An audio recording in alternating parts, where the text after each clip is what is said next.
All right, we have Joe asking, we the he's like, could we address the idea of who would receive ownership of a restricted tartan if the owner passes? So, there's a registered tartan, the Scottish Tartan Registry, and it says restricted. Now, I'm going to make a couple claims. One, I am not a copyright attorney. Number two, we are talking about restrictions on a tartan, not a copyright on a tartan. Those are two different things. The tartan register just records the tartans, and as part of the recording process, they're going to ask you, do you want it restricted? Meaning either who can wear it or who can weave it or that kind of thing. And it's kind of a gentleman's agreement between all the mills in the UK whether they weave something that's restricted or not. So if it is a restricted tartan, not copyright restricted, and the owner dies, kicks the bucket, pops his cogs, whatever you want to call it. I spoke to Brian Wilton from the Scottish Tartan Authority about this a couple times, years ago. And basically his thought on it is if the person who designed the tartan dies and you can't get a hold of next of kin, it's not an organization, it's just an individual. In that instance, document what you've tried to do to get a hold of them and then weave it.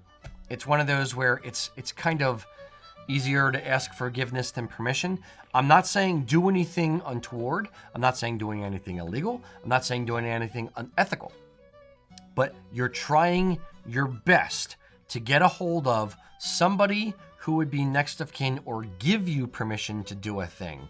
And if you can't, then weave it, but document the process. We did that for one of the tartans that we carried. So I'd say make your best effort. That is what was told to me.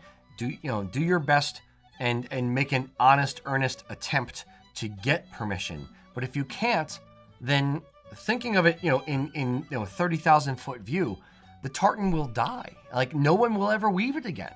If the owner, the restriction holder, the designer dies and no one cares about it, then it's literally just going to be a footnote in history if no one continues to weave it.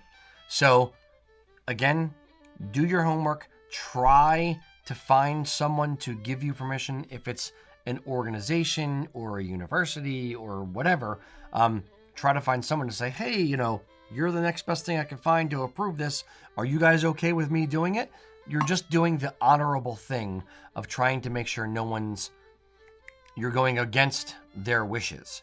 But if there's no one to go against, then yeah, I'd say ask forgiveness, not permission. And as long as you're not like a company making billions of dollars off it, and it's now your trademarked, the tartan you're going to use for all your marketing materials, you should be fine as a one-off kilt. Yeah, I even think the process we took, it took a long time. We definitely went through and tried multiple times to try to contact. So it can't be just a one and done. Oh, I didn't get a hold of them. Like yep. It's got to be a process. It's got to be a long process. Yeah, show an effort. Basically, It's if the way I think of it, coming back around the other end. If I am the person, let's say, John Smith designed a tartan, and I want to weave John Smith's tartan, but I think he's dead. Either he is dead, or he's or his family own it, or whatever. And I weave it and I wear it, and then somebody comes up to me, or they contact me because I was featured in a magazine, I don't know, wearing the tartan and talked about it. If they contact me and say, how dare you wear this? You didn't design it. My family did, or my father did, or I did, and I'm not dead. Surprise, I'm not dead.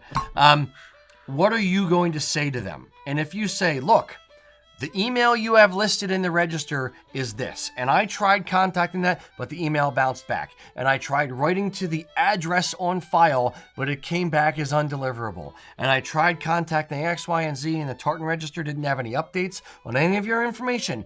I really tried, and I'm not doing anything weird with it, but I really wanted to get this one done, and I couldn't get a hold of you. At that point, a logical human, not every human is logical, but a logical human would go, all right, sorry, yeah, I forgot to do that. I forgot to update the information. That's fine. And they're not going to sue you over or anything like that. Now, copyrighted is different, but registered and restricted, I'd say you're probably fine as long as you're making a gallant, actual, valid effort to try to find the person and contact them. Mm-hmm. So, what do you guys think? Are there any tartans that you are pining over that you need to have? They have to be in your life that are actually restricted and you don't have access to them. Let us know in the comment what tartan you are seeking and you don't have access to. If you like the channel, please remember, give us a thumbs up and ring the bell for notifications on when we come out with new videos. Have a good day, guys.